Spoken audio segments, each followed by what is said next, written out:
गौतम बुद्ध यह भी कहते थे कि सबसे पहले व्यक्ति को खुद की पहचान करनी चाहिए। दूसरों की बजाय व्यक्ति के बारे में ज्यादा जानता है।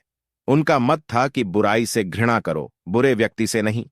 एक बार की बात है, किसी गांव के पास बहती नदी के किनारे बुद्ध बैठे थे।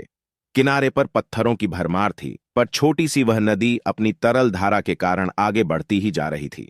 बुद्ध ने विचार किया कि यह छोटी सी नदी अपनी तरलता के कारण कितनों की प्यास बुझाती है, लेकिन भारी भरकम पत्थर एक ही स्थान पर पड़े रहते हैं और दूसरों के मार्ग में बाधक बनते रहते हैं।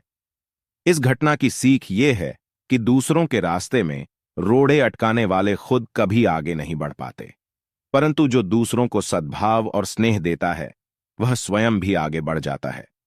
बुद्ध ऐसे ही विचारों में मग्न थे कि तभी उन्होंने ग्रामीणों की एक भीड़ को अपनी ओर आते देखा। बार बड़ा शोर था और लोग किसी युवती के प्रति अपशब्द बोल रहे थे। बुद्ध ने देखा कि लोग एक युवती को घसीट कर ला रहे थे और उसको गाली भी दे रहे थे। भीड़ के नजदीक आने पर बुद्ध ने लोगों से युवती को पीटने और अपशब्द कहने का कारण पूछा। लोगों ने कहा कि यह स्त्री व्यभिचारी है और हमारे समाज का नियम है कि यदि व्यभिचारी स्त्री पकड़ी जाए तो उसे पत्थरों से कुचलकर मार डालना चाहिए। बुद्ध ने युवती की ओर देखा और कहा, जो तुम चाहते हो वही करो, पर मेरी एक शर्त है कि पत्थर मारने का अधिकारी वही है जिसने कभी व्यभिचार न किया हो और न ही उसके मन में ऐसे विचार कभी आए हों।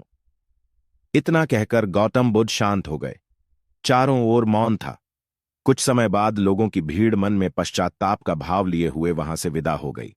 इस घटना से यही सत्य उभरता है कि हम खुद अपने प्रति न्याय कर सकते हैं, दूसरों के प्रति नहीं, क्योंकि हमारी जानकारी दूसरों के विषय में अधूरी होती है।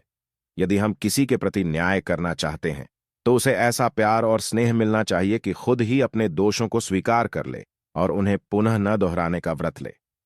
इस तरह के और वीडियो चाहिए तो चैनल को सब्सक्राइब कर बेल आइकन को प्रेस कर लें।